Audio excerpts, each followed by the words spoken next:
你们好，我是柯酱。今天我们来做一个台式风味特别香、特别下饭的三杯鸡翅。首先准备6块鸡翅，使用剪刀沿着关节处将翅尖、翅中和翅根分开，然后倒入1/4个茶勺盐，2个茶勺淀粉，抓拌均匀，让鸡肉稍稍有点底味，放在一边备用。接下来准备1块姜，切成尽可能薄的片，这样它一会儿能够煸得比较干，味道才会出来。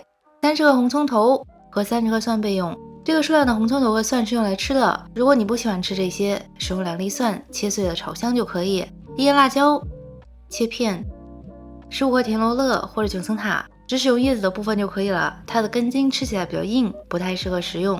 使用纯净水稍稍抓洗干净，放在一边备用。然后我们来调味酱汁，倒入2个汤勺酱油，2个汤勺的米酒，2个汤勺的黄酒。因为米酒度数较高，放多了酒味会比较重，黄酒呢放多了会发苦，一半黄酒一半米酒就不会有很重的酒味，也不会发苦了。1/4杯水或者鸡高汤，半个茶勺蘑菇粉或者蘑菇颗粒提鲜，通常我没有时间做高汤的时候会使用它来替代，你也可以使用鸡肉粉、鸡精、味精等等。半个茶勺的老抽上色，1/4个茶勺糖，同样是提个鲜，让酱汁吃起来不是那种死咸的。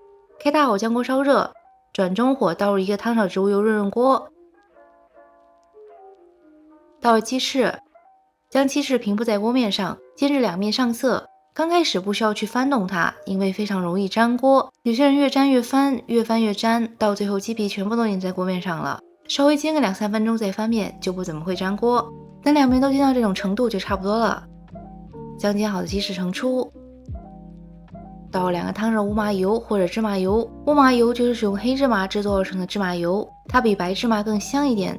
中火或者小火将姜片煸干，火不用太大，因为乌麻油和姜片非常容易糊掉，像这种干干的程度就可以了。这个时候姜的味道都已经进到油里面，整道菜吃起来会非常的香。再倒入红葱头和蒜，稍稍翻炒1到2分钟，炒出香味儿。